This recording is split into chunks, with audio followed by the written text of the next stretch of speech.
نین لا مقصود الا ہو جتی غیلا بدستاری بیا تنہات کمداری مجھو از غیر حق یاری کلا فتح الا ہو بندے پروردگار امت احمد نبی دوست دار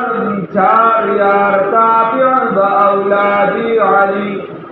مذہبی حنفی ادار ملت حضرت خلیل حق پائے غوث اعظم زیر سایہ ہر ولی یا الہی تو ہمیں عاملی قرآن کر دے پھر نئے سرے سے مسلمان کو مسلمان کر دے وہ پیغمبر جسے سرتاج رسول کہتے ہیں ان کی امت کو ذرا تابع قرآن کر دے ان اللہ و ملائکتہ یصلون علی النبی یا ایہا الذین آمنوا صلوا علیہ وسلموا تسلیما.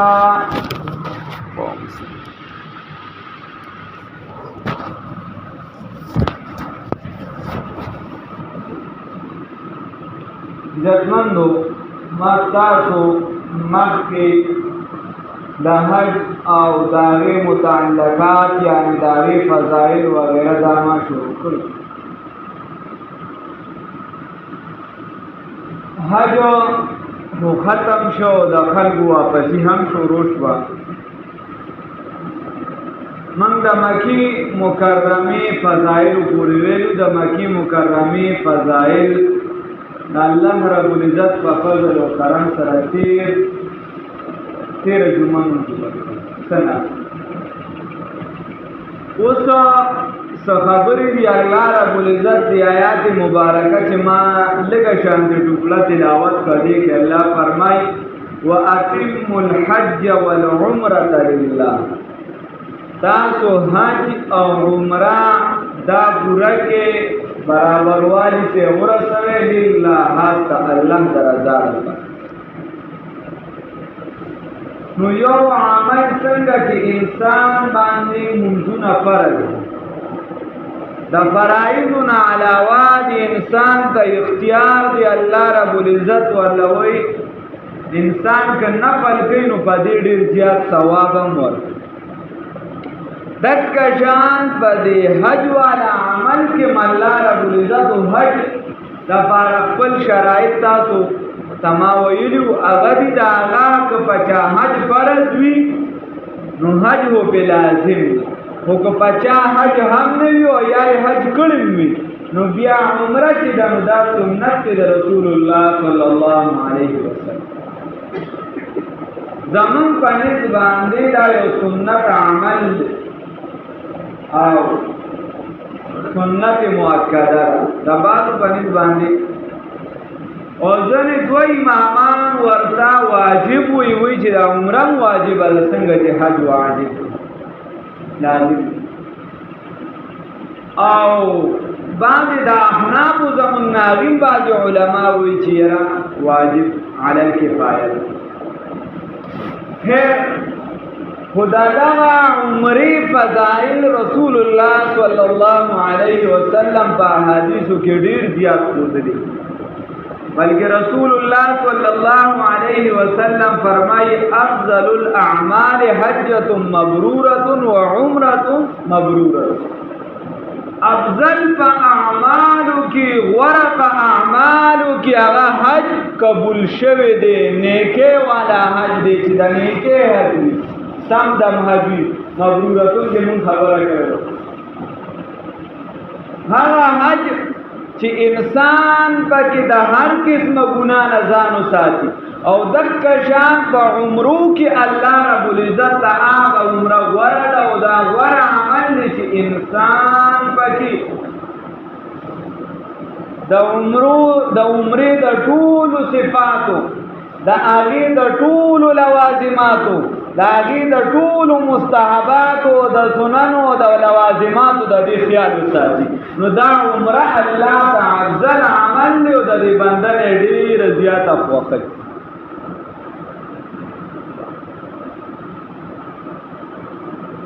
حدیث کې راځي رسول الله صلی الله علیه وسلم فرمایي د مشکات شریف روایت وَيَوَ عُمْرَ د بل عمرې پورې د هغې پورې د ټولو ګناهونو کفاره ده ستانه چې څومره ګناهونه شوي دا عمره وکړه د الله رب العزت د هغه عمرې و در دې عمرې ترمنځ څومره ګناهونه شوي الله درته ټول ګناهونه معاف کوي الله دې توفیق راکړي بیا احادیثو کې راځي دا ټول نغوره عمره وی دا هغه ده چې انسان د کور نه احرام وتړي او روان شي د کور دا د افضلیت او د جواز یو مسله ده ځان ده غوره دا ده چې انسان د کور نه احرام وتړي خو احکامات دا احرام وغیرہ دا ډیر زیات دي او سخت دي سړی ته ګران دی نو د دې وجه جایز دا دي کومه برادر زمون نن سبا یعنی چې انسان احرام د میقات نو تر یا د ایرپورټ ته درو د احرام نو ورسره هغه بیگ وغیرہ شامل شون دا توسی د چراغ شي د احرام وي دا نه احرام احکامات چالو د کور نه چون انسان بیا شان خیال نشي سره او که بیا هم ور عمره څو کوي نو هغه د کور د چې کور احرام وتړي بیا د عمرو باندې رسول الله صلی الله علیه وسلم د یو زنانه ام سلیم رضی الله تعالی عنها ورته یا رسول الله صلی الله علیه وسلم زما خاون ابو طلحه رضی الله تعالی عنہ دا بچي بلال حج او زفات رسول الله صلی الله علیه وسلم ورته فرمایل تو پر رمضان کې عمره وکا نو دا د حج برابر ډیر زیات فضایل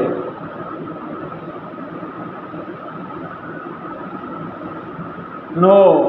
دا رمضان خپل فضایل او د عمره ورسره یو ځای شو نو د هغې د ثواب برابر شو نو د دې عمره الله رب العزت ډیر لوی اجر او ثواب ورکړي او دا الله د خاص کور د دې خلکو دپاره د دې عاشقانو دپاره چې بابا د یو کس په اشتیاق زیات وي شوق به زیات وي محبت به زیات وي رغبت به زیات وي مینه به ډېره وي او دې به وایي چې یاره زه د خدای دې کور له بار بار لاړې ما رسول الله صلی الله علیه وسلم روزہ مبارک بار بار وکړي ما د علی جمعه مبارک بار بار وکړي زه بار بار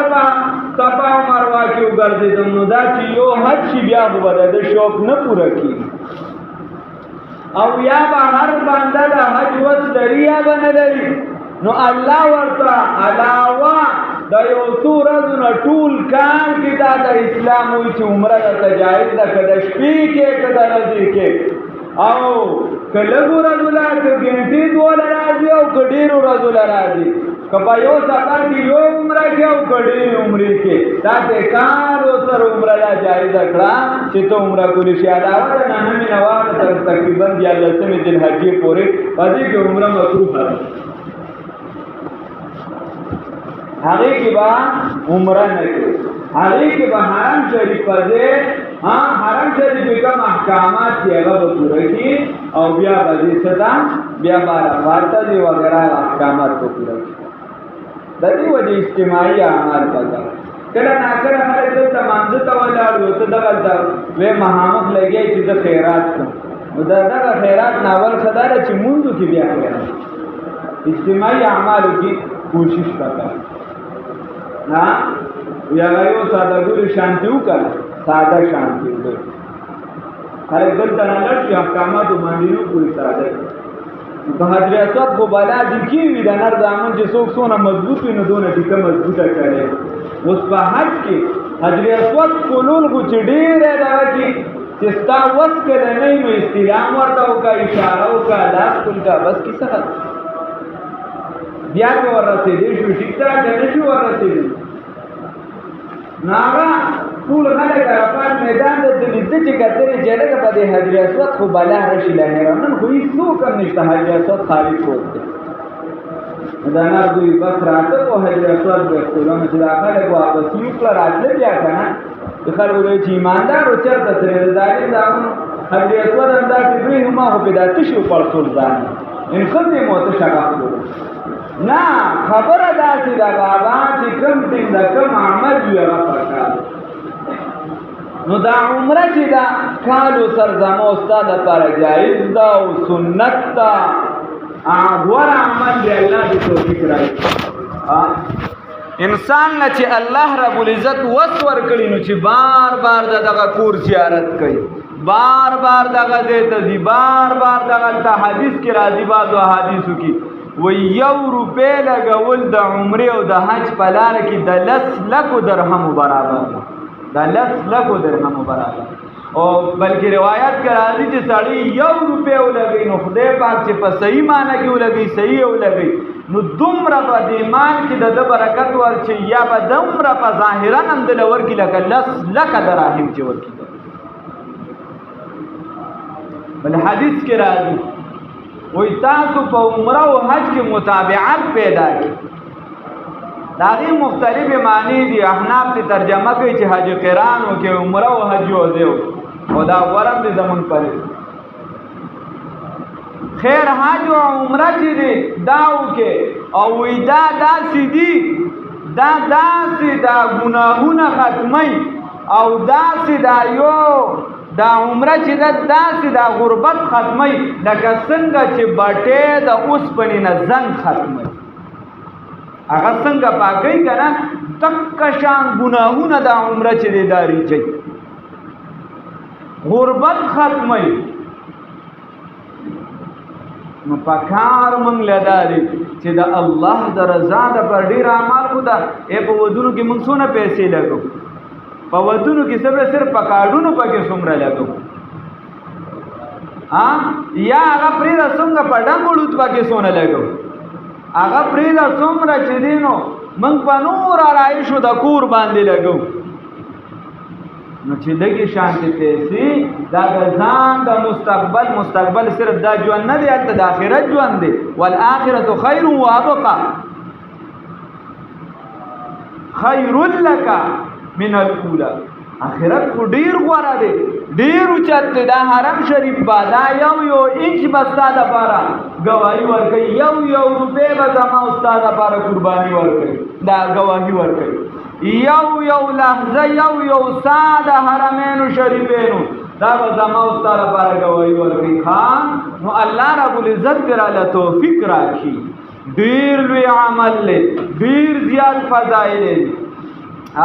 ما به غون باغ کتلی نو اوس که صرف هغه فضایل وایو نو بیا به کیسه ور وړېدلې هغه ځان له بلا حدیث چې ما صرف کتلی نور چې ورپسې بیا په نورو کتابونو کې ګرځي ډېر زیات فضایل دي الله رب العزت راله د نیکۍ توفیق راکړي